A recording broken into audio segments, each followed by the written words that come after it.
And what would you say to this, yeah? Let's just say the Matrix do pull their third strike on you and they succeed. Yep. How do you want the world to remember you, and what's the impact you want to leave from people? I feel like I've lived a good life. I'm 37, and I would argue that I've lived more life than most 100-year-old men. I've done everything, been everywhere. I've made a mark, made an impact. What's life for? Well, life's to have children and to leave an impact and to teach your children things. Bunch of kids, done my job. So I don't want anyone to think I'm sad about it. It was a decision I made. I feel like as a man, you should always live for something bigger than yourself. The true masculine imperative is to find a battle worth fighting for. That's why men have always gone to war, and some men died. That's how it's always been for men. As a man, your life shouldn't be about quantity. It should be about quality. And trying to live as long as possible, but being that porridge goo in the middle is not as important as living a shorter amount of time and getting to be the T-bone steak. So I want people to understand that I believed I was doing the right thing, and I'm not a perfect person. Perhaps I made some mistakes, but I believed I was doing the right thing at the time, and I don't have any regrets about it. And that I would like people to learn from my example and live true to themselves. And I think that the world can be a beautiful place when you're true to yourself. I really think that a lot of depression and a lot of sadness and a lot of discontentment with consciousness comes from the very simple fact that most men are not true to themselves. Give us both. Let me choose funny first. You want to fuck a bitch? Fuck a bitch. I love her. I love my girlfriend with all my heart. Boom. I don't love her. I love you. Sorry. Now, I can pretend I'm not supposed to want to do that. I can listen to my woman tell me that's wrong and then be told I'm immature and all this. I want to do what I want to do. If I want to tell a man to go away in a less polite way, I'll do it. If I want to fire a member of staff, I'll fire them on the spot. I don't care. I don't care. Because I know if I don't do what I want, the resentment inside of me eats away at me. And most men are living lives not doing what they want. Please understand. They don't get to talk to the girls they want to talk to because they're not important enough. They don't get to hang around with the guys as often as they want because they have to work a job they don't like doing. They don't get to tell their woman to be quiet because she'll leave him. He doesn't get to tell his boss to go away because he'll get fired.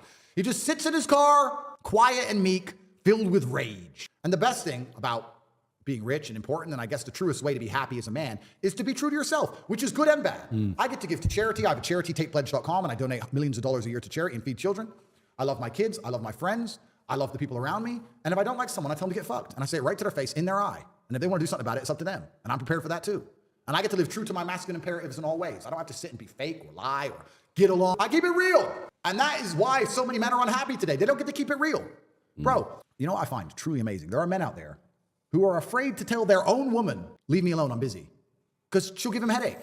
Don't talk to me that way. And he's like, oh, babe, please, let me just work now. I love you very much, but I'm working. Leave me alone. They don't even get to be a man in their own house. No wonder you're depressed. No wonder you're miserable. I'm talking about being the king of earth. At least be the king of your house. If someone breaks into that house, you have to die to protect that woman. You're paying the bills. And you said, leave me alone for 5 minutes, so she's giving you attitude? Bro, you said don't post our location on Instagram, they want to kill me, and she's worried about her likes? Most people's lives, most dudes' relationships, their lives are so fucked up. They don't even realize. No wonder you're sad. Look in the mirror, look in your own eyes. I'd be miserable if I was these people. I guess it's one of the best things about status. I want to live true to my masculine imperatives. But if I have a girlfriend and I like her very much and we're together now, you don't need Instagram. She says, cool, and deletes it. I don't have to force her. I just say it. And she's like, yeah, because she respects me and she knows I'm worth more than any Instagram page. If you say to your chick, delete Insta, she's like, well, I want my Instagram. Get rid of her. Most men desire respect. I think we all desire respect innately. But if you're not in charge of your house, your own relationship, your business, and obviously you're not in charge of the government because they're out to wreck you, what are you doing? Of course you're sad.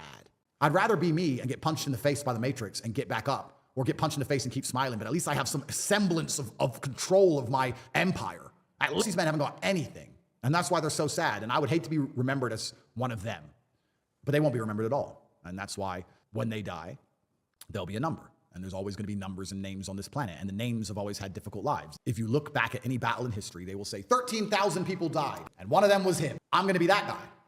And avoiding all of the hardship it takes to become that guy is truly insane. Because you'll just be one of the 13,000. You'll still die. Like I said earlier about the man who doesn't want to fight things till wars go away. No, that's the reason I'm fighting this war against the Matrix, because they're coming for all of us. I may be leading the charge and I may be getting hurt. You're somewhere at the back and you feel safe. So at least I get to go down as a name as opposed to dying as a number. So don't worry about me dying a little bit early.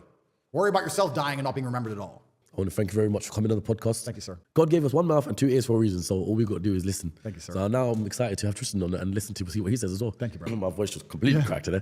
Have you got any questions that you'd like me to ask Tristan? Ask him who's better at Uno. That's important. Let's see if I want to see if he tells you the truth. Let me tell you all guys something at home. I have never lost a game of Uno. I am undefeated, world champion, centennial, 3-time world champion. I was in jail 3 life sentences. Just me by myself, 1,000 people against me in the biggest Uno game ever played in history. I beat 1,000 people with no cards. I beat them. They let me out with my 3 life sentences. All of them had to get the bus to Jupiter because they were stupider than me. And I stayed here on Earth as the champ. You can't play greens against me. If you play greens at any point, I'm guaranteed to beat you. Blues and reds don't work. Uno, world champ. Repeat all of that to Tristan so he knows. Tell him he's been to Jupiter. He's stupider. I've been to jail. 3 life sentences. I got out because of my Uno prowess. I have never lost a game of Uno. I'm going to play that clip to him. Any other questions for him? That's all that matters, bro. Andrew, I want to appreciate you. Thank you very much for coming on the podcast. I wish all this issue with yourself and, the law can go to shit and basically come back to normal, get your freedom back.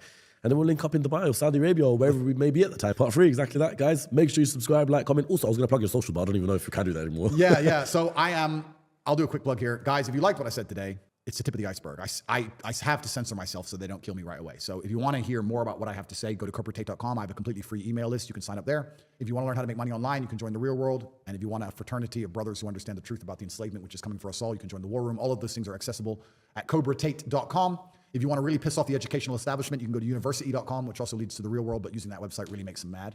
So if you've wasted money on a degree at any point in your life, that's how you get retribution. Join the real world via university.com. And I'm only on Twitter at cobratate. Shout out to Elon. Hope you enjoyed it. Catch you all in the next one. Peace. Hopefully it doesn't get banned.